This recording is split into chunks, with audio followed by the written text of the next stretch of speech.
Gloire à toi, Seigneur Jésus.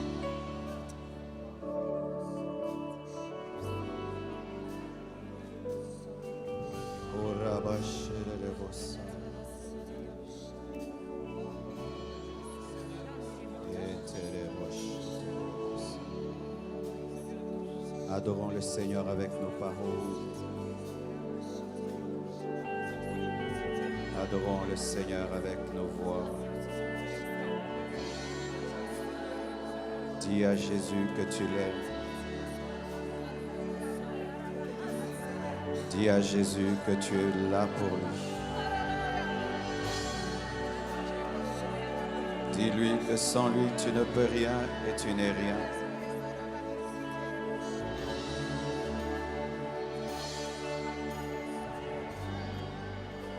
Il est tout pour nous.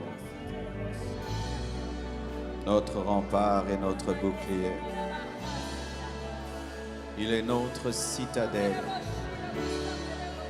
Il est notre tour forte. Il est notre abri. Il dit un mot et la chose arrive. Il ordonne aux montagnes et les montagnes sont aplanies. Il appelle à l'existence des choses qui n'existent point comme si elles existaient.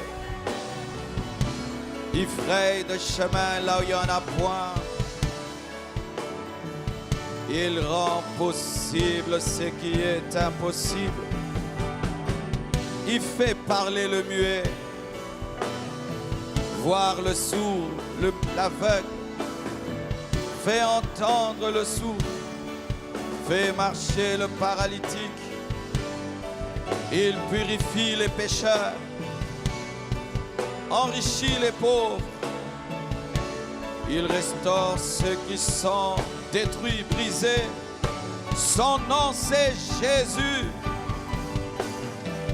Le nom qui est élevé au-dessus de tout autre nom. En son nom tout genou fléchit, toute langue confesse qu'il est Seigneur à la gloire de Dieu le Père. Il est mort, ressuscité et il est assis à la droite de Dieu le Père et il intercède pour nous. Jésus est son nom, le roi des rois, le Seigneur des seigneurs, le Dieu vivant, le Dieu parfait, l'incomparable, le redoutable. Il est la lumière, le soleil de la justice, le lys de la vallée, la rose de Saron, le rocher des âges, l'ancien des jours, le pain béni qui vient du ciel, la main cachée. Et arabasondo loboshaya, indarabasando loboshanda namasa, rababasone leboshanda labasaya. Je sens sa présence. Je sens sa présence. Je sens sa présence. Son onction est là. Sa main nous touche. Sa main nous touche. Sa main nous touche. Son onction est là. Sa main nous touche. Sa main nous touche. Sa main nous touche. Oh Dieu, sois béni. Je te dédie ces 3 jours. Je t'abandonne Liège. Je demande un puissant réveil, Seigneur, dans cette ville. Je demande le salut des âmes perdues, la transformation des vies. Je prie que tu te serves de ma vie comme tu l'as prévu, que ton plan parfait se réalise et s'accomplisse.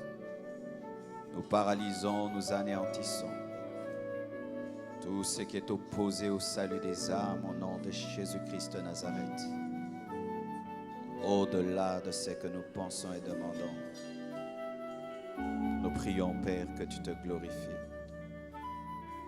en entre tes mains, j'abandonne mon âme, mon esprit et mon corps afin d'être utile. Que toute chair soit sous l'emprise de ta puissance. Que les oreilles spirituelles s'ouvrent. Au nom de Jésus, que tes anges montent et descendent dans ce lieu. Que celui qui n'a jamais expérimenté ta présence témoigne que Dieu existe.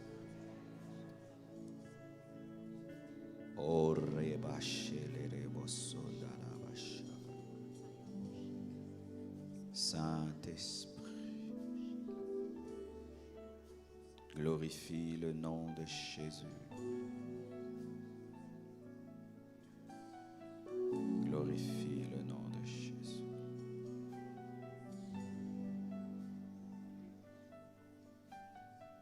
Nous allons chanter ce cantique simple, Alléluia. Et nous allons disposer nos cœurs pour recevoir le message de Dieu ce soir.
Ne laisse pas la chorale chanter à ta place. Tu as une voix comme les choristes.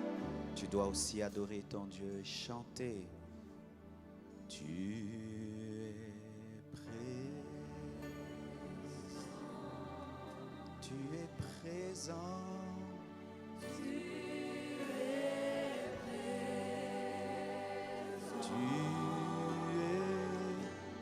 présent.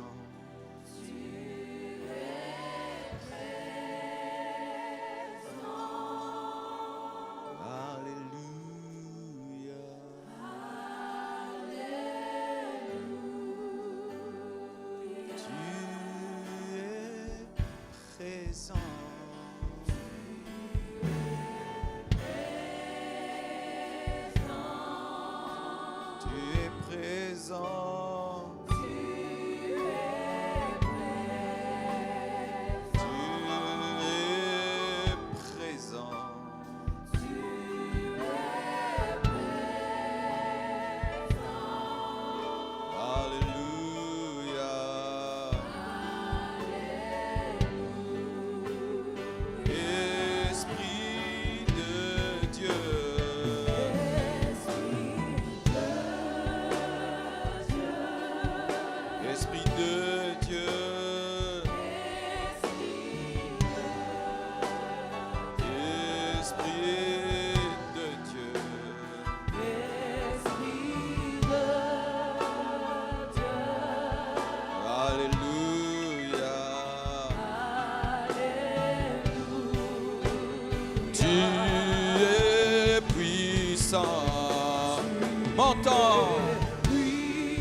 celui qui change nos vies. Ta parole et ton esprit sont capables de tout changer. Je demande ton onction, ta sagesse et ta direction. Je demande ton cœur pour annoncer l'évangile dans la vérité et la puissance. Déchire les voiles au niveau des esprits et que l'ignorance soit remplacée par la révélation. Ô Père, fais-le, sauve, transforme, bénis. Au nom de Jésus-Christ.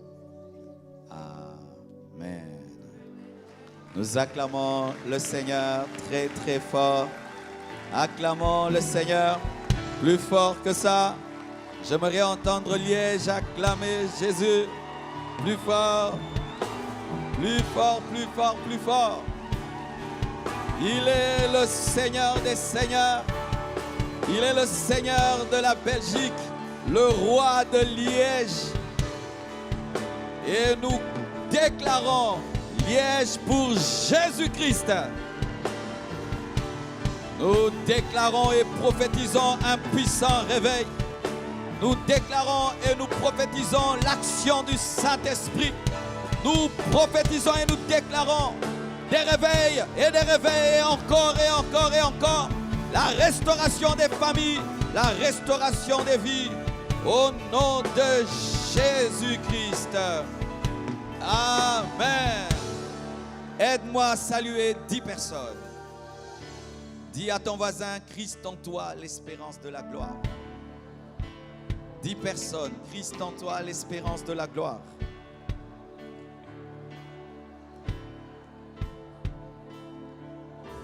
Amen.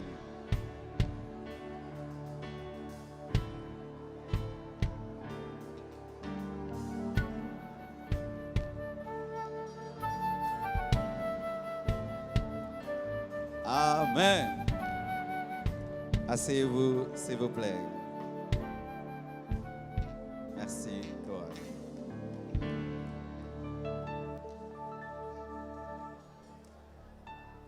Amen. Il y a une grande vie et une grande joie ce soir. Ça prouve que Dieu est au rendez-vous. Amen. Je remercie le Seigneur de tout cœur qui m'a accordé d'être là. Je viens souvent en Belgique, mais jamais j'arrive à Liège. Et Dieu a permis qu'aujourd'hui cela devienne possible, que toute la gloire lui soit rendue. Pour ceux qui ne savent pas, ce n'est pas moi qui organise ces actions, mais il y a des bien-aimés frères et sœurs qui ont organisé, des footballeurs chrétiens. Et c'est vraiment rare. Amen. C'est pourquoi j'aimerais vraiment remercier notre frère José Mpoku. J'allais dire Joseph. Et Luis Pedro et tous leurs amis footballeurs qui ont permis que cet événement ait lieu. Vous savez, moi, je ne m'y connais pas trop en football et je suis plus dans l'esprit et tout. Alors un jour, j'étais en train de prêcher, comme d'habitude un dimanche, et alors de recevoir les nouveaux venus, il y a le modérateur du culte qui a reçu les nouveaux venus, et puis il a dit on est content parce que les léopards sont dans le culte. Ah, j'ai dit, ah bon, ils étaient là, comme je ne connaissais pas. Et alors après le culte, ils étaient avec aussi le frère Bolassi et Ngankwani. Ils sont venus nous voir et depuis ce jour-là, c'est tissé une profonde relation fraternelle. Amen. Et nous voulons vraiment, en Jésus-Christ, démontrer qu'il est possible de faire le football sans toucher à la magie, à l'occultisme. Sans être un coureur de jupons, sans être un fêtard. Amen. Et Dieu rend cela possible. Je remercie toute l'organisation autour de cela, tous les hommes de Dieu, tous les frères et sœurs qui ont travaillé et tous nos noyaux compassion qui se sont joints à cette organisation. Merci au frère Joseph ainsi que son épouse et tous les autres noyaux. Et je remercie tous les hommes de Dieu qui se sont joints à nous, le pasteur Christian, le pasteur Mathieu et tous les autres qui sont venus nous soutenir. Amen. Aujourd'hui, ce sera l'introduction. Nous sommes là pour 3 jours. Nous allons nous tenir debout. Nous allons lire la parole du Seigneur. Quand on a un bébé qui pleure, c'est mieux d'aller derrière pour que nous ne perdions pas notre fil, s'il vous plaît. Romains 7. Je vous conseillerais de lire ce chapitre dans son entièreté à la maison, du 1er verset au 25e verset, faute de temps.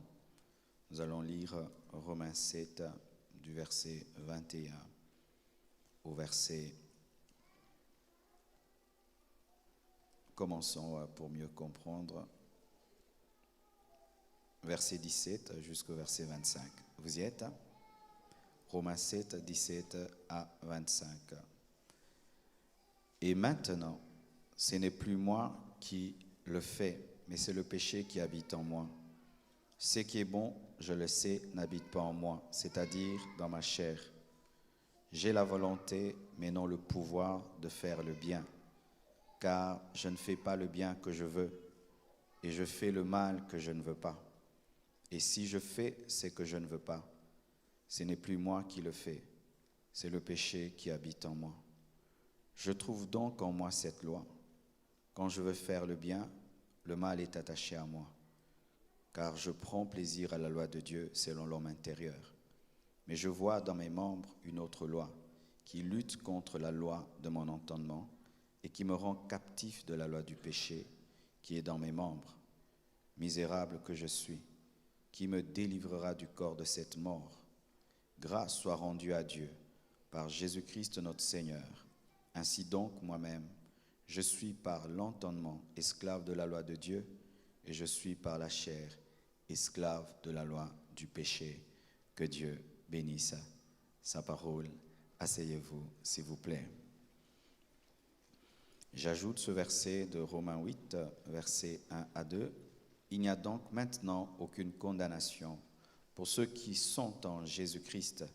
En effet, la loi de l'esprit de vie en Jésus-Christ m'a affranchi de la loi du péché et de la mort.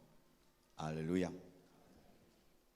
Nous sommes là afin de parler de Christ en moi, l'espérance de la gloire. Amen.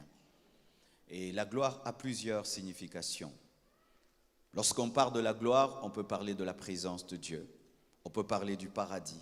On peut parler de la nouvelle Jérusalem céleste. Lorsqu'on parle de la gloire, on peut parler du succès, de plusieurs victoires que Dieu peut nous accorder. Alors que j'étais en train de prier, demander à Dieu de me donner un message pour vous et pour moi-même, le Seigneur m'a dit, parle de la gloire en termes de victoire sur la loi du péché. Dites la loi du péché. La victoire sur la loi du péché. Romains 7 est écrit par un grand homme de la Bible. Pour ma part, c'est le plus grand apôtre de Jésus-Christ, Paul.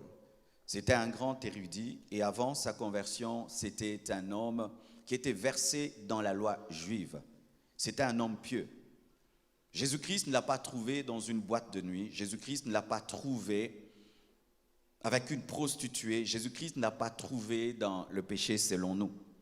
Il était en train de servir Dieu. Mais servir Dieu religieusement. Et lorsque Paul parle dans Romains 7, il parle d'une réalité terrible dans la spiritualité de l'homme. Quelle est cette réalité? C'est cette réalité que nous ressentons la plupart des temps. Tu veux faire le bien et tu sais que le bien est bien, tu sais que le péché est péché, mais malgré toi, tu te retrouves en train de commettre le péché. Tu fais des efforts pour te sortir du péché et une semaine après, tu te retrouves dans le même péché. plus tu écoutes la parole, plus on te présente la loi de Dieu, plus tu t'engouffres dans le mal comme si les prédications et la connaissance de la parole sont là pour te stimuler à pécher. Beaucoup d'hommes et des femmes luttent ainsi, des années et des années, en train de rechercher la victoire sur le péché. Ils connaissent la loi de Dieu, ils connaissent les 10 commandements, ils savent que Dieu a dit « tu ne commettras pas l'adultère », ils savent que tu ne vas pas convoiter, tu ne vas pas mentir, tu ne feras pas des faux témoignages, mais malgré la connaissance qu'ils ont de la parole, ils s'engouffrent dans le péché. Et lorsque même ils n'ont pas une connaissance spirituelle de la parole qui est gravée dans leur conscience, leur prêche, mais malgré la connaissance, ils continuent à pécher. Ils vont à l'église, ils fréquentent des hommes de Dieu, ils entendent des prédications, mais leur vie n'est pas semblable à la connaissance qu'ils ont. Une vie qui est remplie de culpabilité. Tu luttes et tu luttes contre un péché au point où tu perds même la foi. Tu ne crois pas que tu peux sortir de ce péché. Et au point même tu commences à dire, il se peut que d'autres personnes sont appelées à aller au ciel. Moi je suis un condamné. Tu te hais toi-même. Comment je n'arrive pas à sortir de ce péché? Je sais que c'est le mal, je sais que c'est le péché, mais comment je n'arrive pas à sortir de ce péché? La loi du péché. Ton esprit t'attire vers Dieu et la chair te pousse vers le diable. Et tu sens en toi une dualité, une lutte entre 2 natures. Tu aimes les choses de Dieu, mais tu aimes à la fois les choses de ce monde. Et lorsque tu te livres au péché, tu es culpabilisé pendant quelques instants, mais tu replonges encore. Et tu jeûnes, tu pries, certains même font des veillées de prière, ils prennent des décisions en pleurant, ils disent plus jamais, mais 2 mois après, ils retombent encore et ils vont à l'église, ils entendent un prédicateur dire, si tu vis dans le péché, tu iras en enfer. Et ils se disent, comment je vais faire? La réalité de l'homme face au péché. Bien-aimés frères, sœurs, tu n'es pas le seul à connaître cela. Le grand Paul a connu cela, le grand Paul. Et Paul, bien-aimé, accomplissait toute la loi de Dieu, mais il avait un problème au niveau de la pensée. Et c'est souvent ce qui arrive à certaines personnes qui arrivent à vivre dans la justice. Il n'a pas donné sa vie à Jésus-Christ, mais il ne vole pas. Il y a des gens comme ça. Il n'a pas donné sa vie à Jésus-Christ, mais c'est un homme honnête. Il y a des gens comme ça. Il ne va pas à l'église, mais il est correct. Paul était ainsi. Il n'avait pas donné sa vie à Jésus-Christ. Et par la loi, il arrivait à obéir à plusieurs choses, mais il y avait un problème en lui, la convoitise. La convoitise, car il est possible de ne pas mentir, mais dans son cœur d'avoir des pensées impures. Il est possible d'être correct face à la loi, mais dans son cœur, car l'homme véritable, ce n'est pas ce qu'il fait, c'est ce qu'il pense. Ce qu'il pense. Ainsi, extérieurement, Paul était bon, mais au-dedans, il vivait dans la convoitise. Il avait des mauvaises pensées. Il avait des choses qu'il ne pouvait pas dire, des choses qu'il ne pouvait révéler, malgré qu'il vivait extérieurement selon la parole de Dieu. Bien-aimés frères, sœurs, quel est ton cas? Lorsque tu vois la parole, lorsqu'on te présente la loi de Dieu, est-ce que tu arrives à l'accomplir? Aucun homme ne peut. Aucun homme ne peut accomplir la loi de Dieu. Et c'est là souvent qu'il y a le problème dans notre spiritualité. C'est que nous voulons accomplir la parole de Dieu par nos propres efforts, alors que l'homme est incapable de pratiquer la parole de Dieu. Ça paraît bizarre, mais j'aimerais vous dire que l'homme est incapable de satisfaire la parole de Dieu. Moïse était un homme de Dieu bien. Mais voici ce qu'il a fait. Un jour, il s'est fâché. Dieu lui a parlé. Il lui a dit, parle au rocher. Il a frappé. Dieu lui a dit, tu n'entreras pas. Élie était un homme de feu, mais Élie était un homme colérique. Tous les saints que nous connaissons avaient des défauts. Comment arriver, mes frères et sœurs, à obéir à la parole de Dieu? La réponse n'est pas en toi. Tous les efforts humains que tu feras, te discipliner, prendre des décisions et des décisions, tu retomberas encore et tu retomberas encore et tu retomberas et tu retomberas jusqu'à ce que tu seras fatigué de tes efforts. Et d'ailleurs, tu es déjà fatigué. L'homme qui cherche à accomplir la parole de Dieu par ses propres efforts, c'est comme un bateau qui jette l'ancre en lui-même. Qui jette l'ancre où en lui-même? C'est un malade qui veut se soigner alors qu'il est mourant. Tous tes efforts pour sortir de l'impudicité, du mensonge, de tes convoitises seront soldés par zéro. Tu retomberas et tu retomberas et tu retomberas encore parce que Dieu voudra te prouver que la chair ne peut accomplir sa parole. Ça te paraît bizarre? Car souvent, lorsque nous prêchons à l'église, nous prêchons la loi au lieu de prêcher l'évangile. Car il y a une différence entre la loi et l'évangile. La loi te dit de faire, mais ne te donne pas la force. Mais l'évangile te dit de croire en quelqu'un d'autre et te donne la force d'obéir à la parole. Connaître la parole de Dieu sans avoir la force de pratiquer la parole de Dieu ne fera que te culpabiliser. Plus tu connaîtras, plus tu seras culpabilisé, car la connaissance de la loi ne te révèle que ton péché, mais ne te donne pas la force d'obéir à la loi. C'était ça le problème de Paul. Et pas seulement le problème de Paul, le problème de l'homme face à la parole de Dieu. Je me souviens quand j'étais païen, quand je faisais le mal, je savais que c'était le mal. Je me souviens même lorsque je regardais les chrétiens, je disais, ils iront au ciel, j'irai en enfer. Ma conscience me le disait, mais je n'avais pas la force de faire ce que je savais. Ce n'est pas que je suis en train de t'excuser pour que dire, oh, mais Dieu l'a dit, donc j'y arrive pas. Non, ce n'est pas ce que je te dis. Mais ce que je te dis, c'est qu'arrête de faire des efforts charnels. Tu en as suffisamment fait, mais voilà que tu retombes toujours. Pourquoi? Le léopard ne peut lui-même changer son pelage. Il est acheté naturellement et il peut se gratter contre un arbre, il aura toujours un pelage tacheté. Et l'homme est naturellement pécheur. L'homme est né dans le péché. Il n'y a pas d'école pour mentir. Il n'y a pas l'école de l'impudicité, de l'orgueil, de l'égoïsme, de la méchanceté. Nous naissons méchants, nous naissons égoïstes, orgueilleux. Regardez les enfants, comment ils mentent très jeunes. Ils sont orgueilleux très jeunes, ils sont méchants très jeunes. Il n'y a pas une école pour être méchant. C'est en nous. Depuis qu'Adam et Ève ont péché, ils engendrent des hommes courbés vers le mal, qui sont naturellement pécheurs et qui n'ont besoin de rien pour commettre le péché. Et même quand le diable vient nous tenter, il ne vient pas engendrer le péché en nous, il vient pousser le péché qui est en nous à se manifester rapidement. Quelle est la nature de l'homme et l'état de l'homme? C'est pourquoi des fois quand nous prêchons l'évangile, les gens ne se convertissent pas parce que nous pensons prêcher l'évangile alors que nous prêchons la loi. Si je te dis abandonne l'impudicité, c'est bien, mais je n'ai pas fini mon message, car te dire abandonne l'impudicité ne te révèle que ton péché, mais ne t'a pas sauvé. Si tu dis à un malade, tu es malade, tu lui as révélé sa maladie, mais tu ne l'as pas soigné.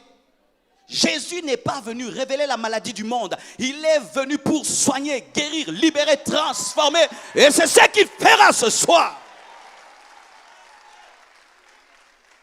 J'aime ce qu'un écrivain a dit. Il a dit ceci: la loi est un thermomètre, mais la croix est un thermostat. Le thermomètre te révèle ta température, mais ne gère pas la chaleur. Mais le thermostat gère la chaleur. La loi te dit le péché c'est mal, mais l'œuvre de la croix vient maintenant te permettre de dominer le mal. En soi, ce que je suis en train de te prêcher, c'est un miracle. Je ne suis pas venu te prêcher une discipline. Je ne suis pas venu te prêcher tes propres efforts. Je suis venu te présenter une personne qui, elle, a accompli ce que tu n'accomplis pas. Jésus. Oh, alléluia. Oh, Christ en moi, l'espérance de la gloire. Comment Christ en moi est l'espérance de la gloire? Comment? Voici. Lorsque l'humanité tout entière était incapable d'accomplir la parole de Dieu, de Moïse jusqu'à Jacob, Abraham, tous, David, tous étaient incapables d'accomplir la parole de Dieu. Dieu a envoyé son propre fils. Il n'est pas venu comme un esprit. Il est venu comme Adam. Il est venu comme David. Il est venu comme Abraham. Et là où Abraham a échoué, là où David a échoué, Jésus-Christ est venu et il a accompli toute la parole de Dieu. Et en accomplissant la parole de Dieu, Jésus-Christ a fait un chèque à blanc, disant, quiconque croira en moi recevra ce que j'ai fait sans l'avoir fait. Oh, quiconque croira en moi recevra ce que j'ai fait sans l'avoir fait. Ainsi, nous mourrons sans mourir pour vivre. Oh, je vais t'expliquer. Voici. Jésus-Christ est venu et il est mort pour accomplir la loi, car la loi réclamait la mort de tous ceux qui désobéissent, mais lui, il est mort, non pas par ses propres péchés, mais en portant les péchés des autres pour accomplir la parole pour toi. Ainsi, si tu es mort, la loi ne te concerne plus parce que la loi ne s'applique pas sur les morts. Est-ce que les morts sont concernés par le feu rouge? Est-ce que les morts sont concernés par la Constitution? Une fois que tu meurs, tu n'es plus concerné par la loi. Et ainsi, bien-aimé, tu n'es plus concerné par la loi. Car dans le corps de Jésus-Christ, tu es mort. Afin que tu vives non plus pour accomplir la loi, mais pour vivre dans l'amour et dans l'esprit.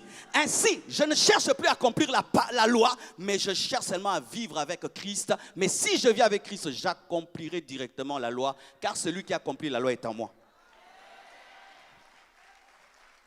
Je vais t'expliquer encore. Je suis un professeur d'université et j'aime beaucoup ma classe. Mais je sais qu'ils ne peuvent pas réussir et je me transforme en étudiant.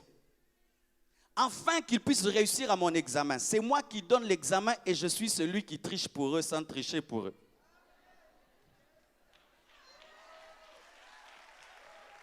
Christ en toi, c'est celui qui donne la loi, qui vient vivre en toi pour que tu accomplisses la loi. Oh my God! Ainsi, ce n'est plus moi qui vis, mais c'est Christ qui vit en moi. Et si Christ vit en moi, j'accomplirai la parole. Pourquoi? Il a accompli la parole. Ah. L'homme est un homme qui se noie et il cherche à faire des efforts, comme les gens au temps de Noé. Lorsque le déluge est venu, je crois que les grands nageurs ont dit, nous vaincrons. Je vais nager comme je nage toujours. Mais personne ne sort du déluge, même si tu es un grand nageur. Seuls les poissons s'en sauvent. Et Jésus-Christ est venu comme une bouée qui t'est lancée. Tu n'as qu'à t'accrocher. Dis t'accrocher. Pas nager, t'accrocher. Dis pas nager, t'accrocher. Tellement que l'homme est habitué à mériter, lorsqu'on lui présente la grâce, il est incapable de la recevoir parce qu'elle ne vient pas selon sa mentalité. C'est pourquoi la grâce est trop facile, c'est pourquoi nous ne la recevons pas. Si tu viens chez moi et je mets un diamant à ma porte, tu ne voleras jamais ce diamant. Tu diras c'est trop facile. Ça doit être une pierre du toc. Pareil aussi. Ces efforts que tu fais toute ta vie pour vaincre le péché, j'aimerais te dire, voici la solution. Tu crois en celui qui a vaincu. Trop facile. Trop facile. Tu aurais aimé que je te dise, fais un jeûne. Tu aurais aimé que je te dise, fais une veillée. Donne une offrande. Là, tu allais dire, ah, ça c'est possible. Je te dis rien.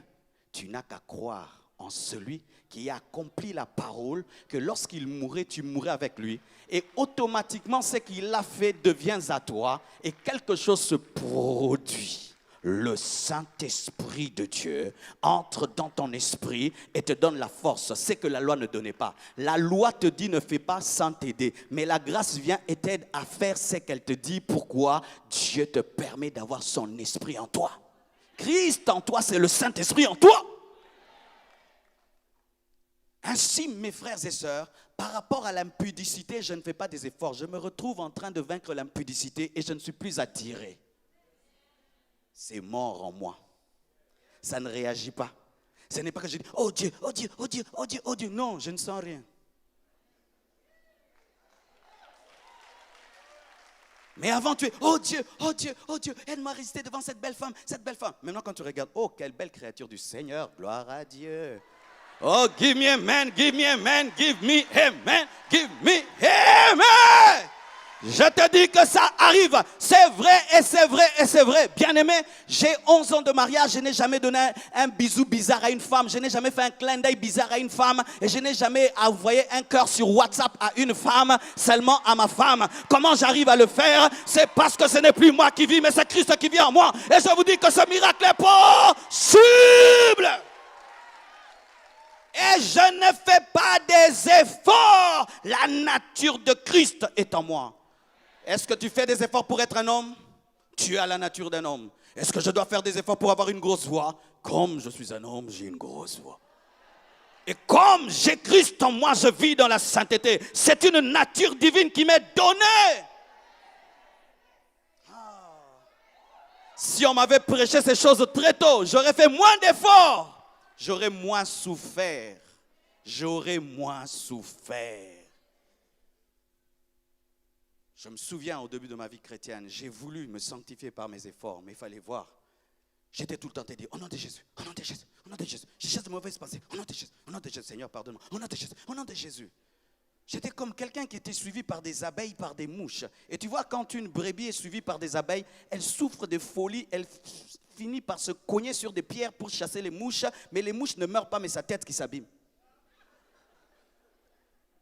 Ainsi, tu n'as pas une vie chrétienne heureuse parce que tout le temps, oh non, oh non, oh non, tu n'as pas le temps d'adorer, tu n'as pas le temps de prier, tu n'as pas le temps d'évangéliser, tu n'as pas le temps d'apprécier la vie tellement que tu cherches à te sanctifier par tes propres efforts. Alléluia. Alléluia. C'est pourquoi Paul dit, grâce soit rendue à Dieu, gloire soit rendue à Dieu pour Jésus. C'est dire, j'ai fait des efforts et j'en ai encore fait, mais je ne suis pas parvenu. Ainsi, j'arrête de faire des efforts. Je crois en celui qui a fait le sacrifice suprême. Jésus, viens dans ma vie. Jésus, donne-moi ta nature. Jésus, donne-moi le Saint-Esprit. Jésus, viens régner en moi. Viens vaincre en moi ce qui m'a dominé des années et des années. C'est alors que vous voyez une Marie de Magdala qui était une prostituée avec 7 démons qui devient une gagneuse d'âme, qui devient la secrétaire particulière de Jésus-Christ et qui peut rester près de Jésus-Christ même lorsque tout le monde l'abandonne et qui peut être là pour prophétiser que Jésus est ressuscité. J'aimerais te dire que cela te transformera comme Marie de Magdala. Cela te transformera. L'éducation a échoué, mais je dis que Jésus-Christ va réussir. Si tu oses l'inviter dans ta vie, tu vivras un miracle de transformation. Je vous dis de transformation. Mes parents ont tout fait pour me changer. Marcelo ne fait pas ça, Marcelo ne fait pas ça, Marcelo ne fait pas ça. Taper, mettre dans le coin, t'enfermer, t'es tabassé. Mais tu peux taper mon corps, mais tu ne touches pas mon âme et mon esprit. Le secret de la sanctification, c'est recevoir le Saint en toi. Et le Saint te sanctifie. Le fait seulement que cette salle nous reçoive, voilà maintenant qu'on parle de Jésus ici. Le fait seulement que cette salle nous reçoive, on chante Jésus. On peut chanter ici de la musique mondaine, on peut faire beaucoup de choses. Mais le fait seulement qu'on entre ici, même l'atmosphère change. À combien plus forte raison, le roi de rois, le Seigneur des seigneurs qui vient habiter en toi. Ne dis pas que mon péché est profond, ne dis pas que mon péché est profond, ne dis pas je suis tellement mauvais, je ne peux changer, je ne peux sortir de la drogue, je ne peux sortir de la pornographie, de la masturbation, je ne peux sortir de l'impudicité, je ne peux sortir de la vengeance, de la rancune. Tu peux sortir car à la croix, Jésus-Christ a vaincu la pornographie, il a vaincu l'homosexualité, le lesbianisme, il a vaincu l'impudicité, l'adultère, le mensonge. Jésus a vaincu toutes ces choses et si tu crois en lui, tu vivras la victoire de la croix.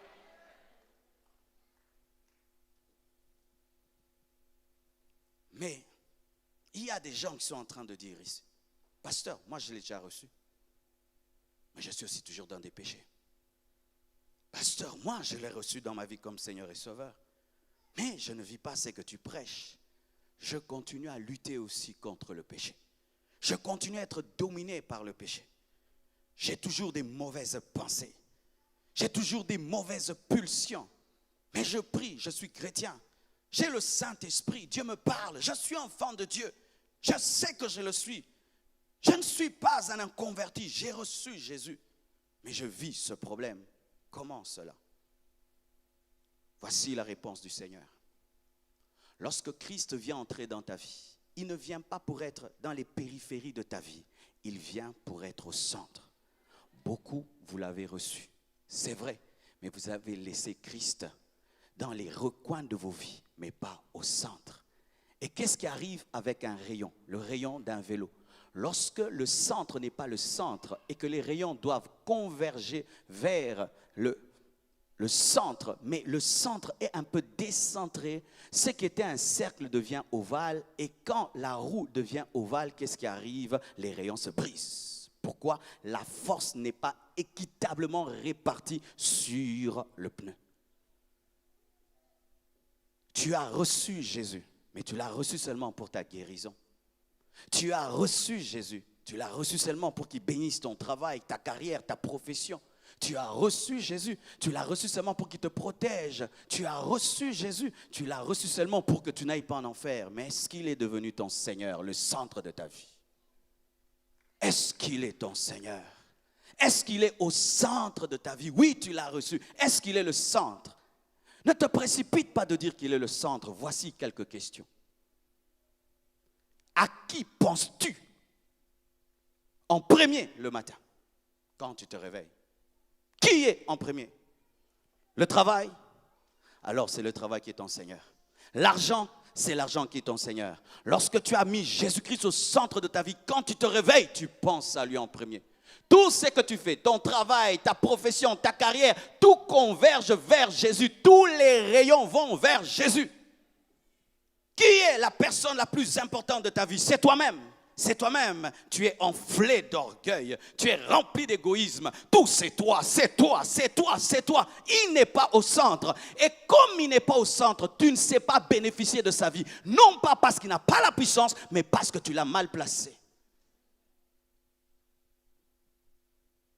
Il doit être au centre de ta vie. Tu dois l'aimer plus que tout. Tu dois l'aimer plus que toi-même. Tu dois l'aimer plus que tes projets. Tu dois l'aimer plus que ta carrière. Tu dois l'aimer plus que ta femme. Tu dois l'aimer plus que ton mari. Tu dois l'aimer plus que tes enfants. Tu dois l'aimer plus que tout. Tu dois l'aimer plus que tout. Plus que tout, il doit être au centre. La maladie de l'église actuelle, c'est qu'elle a un Jésus décentré. Les gens se souviennent de Jésus-Christ quand ils vont à l'église. Ils se souviennent de Jésus-Christ le jour de la Noël. Ils se souviennent de Jésus-Christ le jour de la fête de Nouvel An. Mais Jésus n'est pas le centre. Lorsqu'ils font des affaires, ils sont comme des païens. Lorsqu'ils sont en amour, ils sont impudiques comme les païens. Jésus n'est pas le centre. Et comme il n'est pas au centre, il y a ceci, bien-aimé. Si Jésus n'est pas le Seigneur de tout, il n'est pas Seigneur du tout.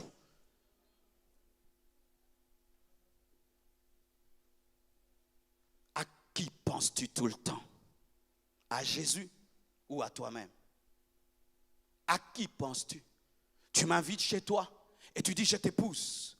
Une femme, quand tu l'épouses, tu dois l'amener dans la chambre. Mais si tu dis tu restes dehors ou tu restes au salon, elle n'est pas ta femme. Tu as dit que tu deviens l'épouse de Jésus-Christ, il est ton époux. Mais est-ce qu'il est au centre de ta vie? Est-ce qu'il est même dans ton intimité? Dans ton intimité, dans ton intimité. Qui est là? Au centre. À la croix, il était au centre, entre les deux brigands. Il n'était pas à la croix droite ou gauche, il était au milieu. À la montagne de la transfiguration, il était au milieu. Entre Moïse et Élie, il était au milieu. Au milieu, il est l'homme du centre, du centre, du centre. Jamais un homme qui fait de Jésus-Christ sa priorité, jamais un homme qui fait de Jésus-Christ le centre de sa vie sera dominé par le péché. C'est impossible. C'est impossible. Un homme qui reçoit Jésus et qui en fait le centre de sa vie dominera automatiquement la loi du péché, car ce n'est plus lui qui vit, mais c'est Christ qui vit en lui. Romains 8 dit, il n'y a plus de condamnation pour ceux qui sont en Christ. Mais la Bible précise, pour ceux qui ne marchent pas selon la chair, mais selon l'esprit. Car il y a des gens qui disent, j'ai reçu Jésus, mais qui continuent à diriger leur vie. Tu engages un bon chauffeur, tu lui dis conduis-moi. Et quand il veut prendre le volant, tu dis tu te mets à gauche. Et toi tu conduis. Qu'est-ce qui va arriver? Tu auras des accidents. Il sera dans la voiture, mais tu auras des accidents. Il est dans la voiture, mais tu as des accidents. Jésus est dans ta vie, mais ce n'est pas lui qui dirige. Voici la plus grande caractéristique d'une vie dirigée par Jésus. Veux-tu la connaître? Vivre dans l'amour. L'amour vient avant la sainteté. Un homme qui a fait de Jésus son centre aime l'homme comme Dieu l'aime. Il a compassion des perdus. Il pardonne facilement. Il aime, il s'humilie. Est-ce que ta vie est caractérisée par un amour intense, un amour ardent? Est-ce que ta vie est caractérisée par cela? Je sais que tu vas aller à l'église. Aller à l'église, bien aimé, ce n'est pas le signe d'être sauvé. Je sais que tu arrives des fois de prier, mais ce n'est pas le signe d'être sauvé. Aller à l'église ne sauve personne, bien aimé. Tu dois recevoir le Seigneur de l'église, avoir une révélation personnelle de lui. Avoir une carte de baptême ne sauve personne, ni même une carte de membre. Vivre dans l'amour, priant, mais ayant des rancunes, priant, étant dans la haine, priant, étant dans la jalousie, priant, ayant des faux jugements, priant, c'est là un signe, il n'est pas au centre de ta vie. Alors celui qui ne l'a pas reçu, reçois-le, mais pas n'importe comment, au centre de ta vie. Tu lui donnes le volant de ta vie. Jésus dirige ma vie. Ce que tu fais, je le fais. Ce que tu ne fais pas, je ne le fais pas. Ainsi, aujourd'hui quand je vis, je ne vis plus en disant qu'est-ce que la loi dit. Je dis, si Christ était à ma place, qu'est-ce qu'il allait faire? C'est tout. Ce qu'il ferait, je fais. Ce qu'il ne ferait pas, je ne fais pas. Une vie si facile, dis facile. Dis facile.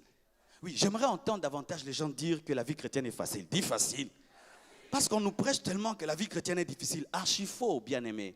La vie du poisson est difficile lorsque tu restes un homme. Mais si tu deviens un poisson, tu vivras dans l'eau facilement. Ainsi, bien-aimé, la vie chrétienne est difficile parce que souvent nous sommes des païens qui voulons vivre comme des chrétiens. Mais si tu as connu la nouvelle naissance, tu deviens une nouvelle création, une nouvelle personne. Et vivre dans la parole et la sainteté devient automatique et naturel comme le poisson dans l'eau. La vie chrétienne est difficile. Pourquoi? Les païens remplissent les églises, les religieux remplissent les églises. Et comme nous voulons des foules à l'église, nous disons vous êtes des chrétiens. Bien-aimé, ce n'est pas le pasteur qui dit que tu es chrétien, c'est ta conversion, ta révélation, ta relation qui fait de toi un chrétien.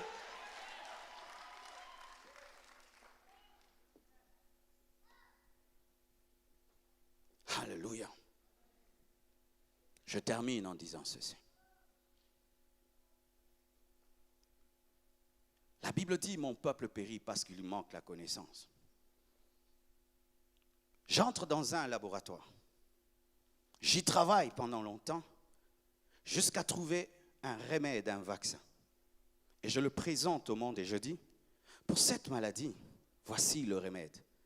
Et il y a des gens qui disent, rien que ce petit comprimé pourra-t-il me protéger de cette grande maladie et me guérir de cette grande maladie? Ils me font une opération, il faut une chirurgie. Je dis non, rien que ce comprimé suffit. Toutes les personnes qui refuseront de prendre le comprimé mourront. Elles ne mourront pas parce que je n'ai pas l'amour. Elles mourront parce qu'elles ont refusé de croire, elles ont refusé d'avaler. Pourquoi l'homme va en enfer? L'homme va en enfer parce qu'il a refusé cette solution si facile que Dieu lui a donnée par la mort de Christ. Ainsi, il veut se battre lui-même par ses propres efforts pour aller au ciel, alors qu'aucun homme n'ira au ciel par ses efforts. Nous allons au ciel qu'en recevant la nature de Dieu. Frères, sœurs, aujourd'hui, je suis venu te donner le plus grand cadeau au monde. Il y a un roi qui va entrer en toi. Il y a le créateur du ciel et de la terre qui veut habiter en toi. La sainteté même veut entrer en toi. Un miracle veut t'arriver aujourd'hui. Je te dis, un miracle veut t'arriver aujourd'hui. Et si aujourd'hui tu crois, si aujourd'hui tu ouvres ton cœur, je t'assure que ce que j'ai prêché deviendra ta vie. Tu diras, mais c'est pas vrai, j'ai changé. Et je t'assure, je te fixe un rendez-vous au ciel. Si tu vas au ciel, à l'avenue de la Sainteté, au numéro 40, à côté de la maison de Jacob, tu me trouveras en train de jouer au golf et nous nous retrouverons là parce que je crois que je serai enlevé et je crois que j'ai une place au paradis. Oh, l'Esprit de Dieu me dit de dire quelque chose à certains chrétiens ici. Il y a des chrétiens ici, vous n'avez pas l'assurance par rapport à l'enlèvement. Vous êtes chrétien, mais vous avez peur de l'enlèvement. Et d'autres d'ailleurs, vous avez vraiment une bonne spiritualité. Vous marchez dans la parole de Dieu, vous êtes transformés, mais vous avez des doutes sur votre enlèvement. Bien-aimés frères et sœurs, Jésus-Christ ne va pas t'enlever parce que tu es spécial d'abord. Il va t'enlever parce que tu es son épouse. Alléluia. Et tu dois le laisser lui-même laver ta robe, car Jésus-Christ est le mari différent qui lave lui-même la robe de sa femme. Nous les hommes, nous les envoyons acheter et laver, mais Christ est celui qui lave la robe de sa femme. Tu dois dire à Jésus-Christ, vois cette tare qui demeure dans ma vie, je te la présente, traite-la. Je t'assure, comme il est pressé de t'épouser, il va la traiter rapidement.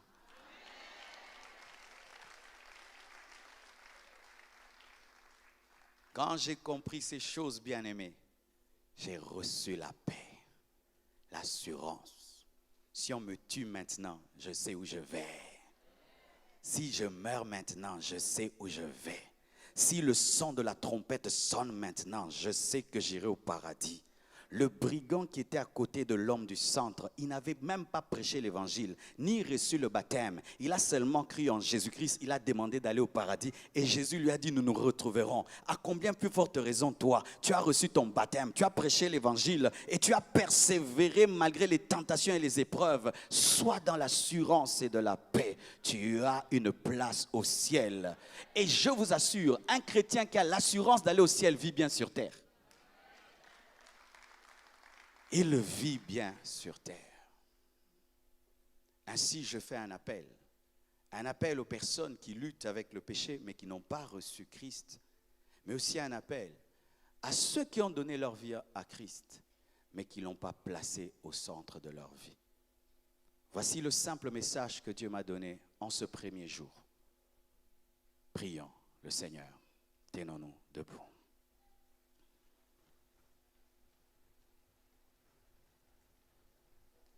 Hallelujah.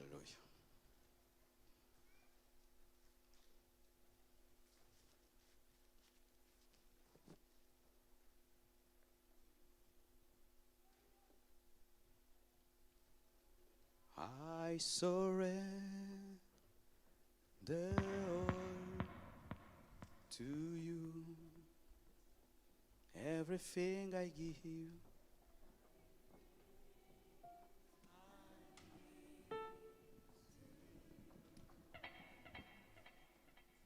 Before nothing, withholding nothing. I surrender all. I surrender, I surrender all to you. everything I give to you. Everything I give to you. Withholding nothing, withholding nothing, withholding nothing, Nothing, withholding nothing. napesinho sou.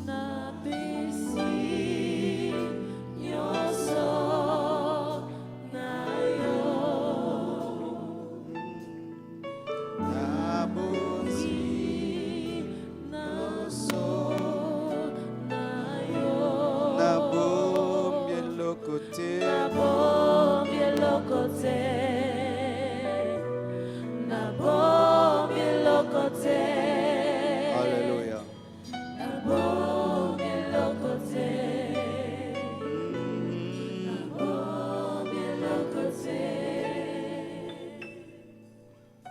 Où irai-je? Que ferai-je sans toi? Où irais-je? Que ferais-je sans toi? Que serait mon Histoire, si on m'enlevait Jésus. Que serait mon Histoire, si on m'enlevait Jésus. si c'était à refaire? Si c'était à refaire, Moi je choisirais Jésus. Jésus. Si c'était à refaire, Si c'était à refaire, moi je choisirais Jésus. Jésus. Si c'était à refaire, Si c'était à refaire, moi je choisirais Jésus. Que serait mon histoire Serait mon histoire si on m'enlevait Jésus? Jésus. Que serait mon histoire Serait mon histoire si on m'enlevait Jésus. si c'était à refaire? Si c'était à refaire, moi je choisirais Jésus. Oh, gloire à Dieu. J'invite tout homme et toute femme qui a compris ce grand cadeau de la grâce de Dieu, ce grand cadeau Christ en toi, la victoire sur le péché. Partout où vous êtes, je vous prie de descendre dans ces allées et de venir ici et nous allons prier pour vous. Tu vas inviter Jésus dans ta vie et tu l'avais invité mais tu ne l'avais pas placé au centre de ta vie. Je vous prie de vous avancer ici devant et nous allons prier. Alléluia, Jésus. Que serait Mon histoire si on m'enlevait Venez, Jésus. si c'était à refaire, C'était à refaire, moi je choisirais Jésus. si c'était à refaire, Si c'était à refaire, moi je choisirais Jésus. Que serait mon histoire? Que serait mon histoire si on m'enlevait Jésus. Approchez. Un miracle va t'arriver. Si tu as la foi, tu seras transformé. Paul dit, le bien que je veux faire, je n'arrive pas à le faire. Et le mal que je ne veux plus faire, c'est celui que je fais. Désormais, le bien que tu veux faire, tu auras la force de le faire. Et le mal que tu ne veux plus faire, tu ne le feras plus, car tu auras la force. J'ai expérimenté ce miracle et tu vas aussi expérimenter ce miracle. La force de faire le bien que tu veux faire et la force d'arrêter le mal que tu ne veux plus faire. La loi te dit que le péché est péché sans te donner la force. Mais l'évangile te donne la force. Et un miracle, le Saint-Esprit va entrer en toi. Le Saint-Esprit, ta famille va dire, mais comment tu as changé? Qu'est-ce qui t'est arrivé? Jésus est entré en moi. Et la loi du péché de la mort a été brisée par la loi de l'esprit et vie. Oh, ça, c'est le plus grand miracle qui dépasse un aveugle qui voit, un paralytique qui marche, un mort qui ressuscite. Oh, viens mon frère, et s'il n'y a plus de place, vous restez dans les allées, mais descendez, faites un pas de la foi. Si c'était à refaire, moi je choisirais Jésus. Oh, Rabasota Labasha. C'était à refaire, moi je choisirais Jésus. Ne dis pas mon péché est trop grand, Si c'était à refaire, mon péché est trop grand. moi je choisirais J'ai essayé plusieurs fois. Jésus est capable. Que serait mon histoire si on m'enlevait Jésus?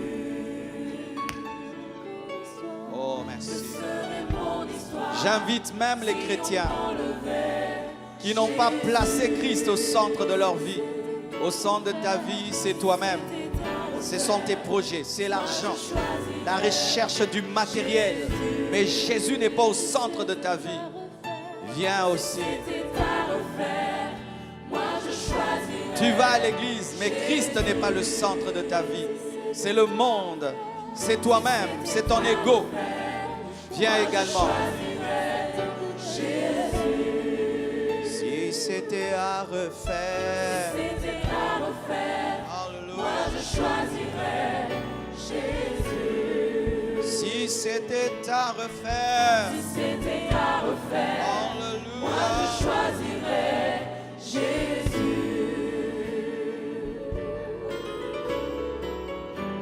Nous allons nous agenouiller.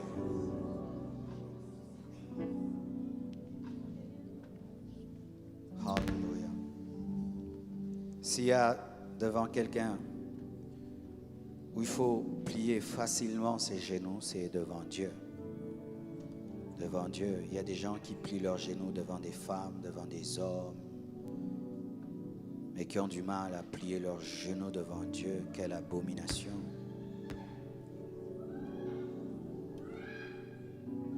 Le Saint-Esprit est ici. Il y a une joie au ciel, je vous assure. Il y a une joie au ciel. Car des vies vont être transformées immédiatement ce soir. Le diable a échoué dans ta vie. S'il était fort, il ne te permettrait pas de venir écouter ce message. Alors n'aie pas peur de lui. N'aie pas peur de ses menaces. Oui, te dit, on va voir, tu vas retomber encore. Oui, je retombais parce que c'était ma force. Maintenant, ce sera la force du Saint-Esprit et je tiendrai debout. Ne l'écoute pas te décourager, te dire, on verra, après ce culte, je t'attends. Tu ne seras plus seul, Christ sera avec toi. Tes combats seront ses combats. Tes luttes seront ses luttes. Et n'oublie pas désormais, devant tes luttes et tes défis pris, avant tu luttais seul, mais désormais devant tes luttes, prie, parle à celui que tu as reçu. Il est en toi et il te donnera la force. Prie avec moi. Seigneur Jésus, je me suis battu, j'ai essayé, j'ai pris des décisions. Et toujours, je me retrouve dans le fossé. Je suis découragé, fatigué de moi-même. Mais je viens à toi. Entre dans ma vie, au centre de ma vie, au centre de mon âme, au centre de mon esprit, au centre de mes pensées, au centre de mes désirs, au centre de mes projets, au centre de moi-même, au centre. Je confesse de ma bouche ta mort et ta résurrection. Je confesse et je déclare que je suis mort avec toi. Et la loi du péché n'a plus d'emprise sur moi. Je ressuscite avec toi pour une nouvelle vie. Une vie d'amour, une vie de sainteté. Je reçois le Saint-Esprit, le gage de ma rédemption. Je reçois le Saint-Esprit. Je reçois le Saint-Esprit. Je reçois le Saint-Esprit. Je reçois le Saint-Esprit. Je reçois le Saint-Esprit.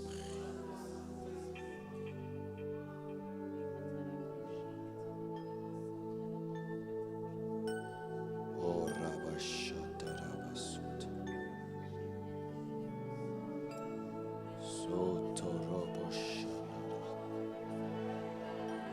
Ratabasutarabosh. Sharababababash. Il est à l'œuvre au milieu de nous. Il est à l'œuvre dans ta vie. Il est à l'œuvre dans ta vie. Il est à l'œuvre dans ta vie. Le Saint-Esprit. Le Saint-Esprit. Tu n'as pas prié un Dieu mort. Tu as prié un Dieu vivant qui te répond maintenant. Il te répond maintenant. Il transforme tout dans ta vie. Sois rempli de l'Esprit. Sois rempli de l'Esprit. Sois rempli. Sois rempli. Sois rempli. Sois rempli. Sois rempli. Sois rempli. C'est ça. Sois rempli. C'est ça. Sois rempli. C'est ça. Sois rempli. Sois rempli. Sois rempli. Soyez remplis du Saint-Esprit. Soyez remplis du Saint-Esprit. Recevez la force. Rabababa Shatalabasoya. Recevez la force. Recevez la force par le Saint-Esprit. Par le Saint-Esprit. Par le Saint-Esprit. Il est écrit, ce n'est ni par force ni par puissance, mais c'est par mon esprit, dit le Seigneur. Recevez cela. Oh, merci Père. Il est écrit, si quelqu'un est en Christ, c'est une nouvelle créature. Les choses anciennes sont passées. Toutes choses sont devenues nouvelles. Dieu t'a pardonné ton passé. Tu recommences à zéro. Une nouvelle vie. Une nouvelle créature, une nouvelle création. La sainteté et l'amour deviennent ton style de vie, deviennent ta nature par le Saint-Esprit. Tu es sauvé, tu es changé, tu es délivré, tu es restauré.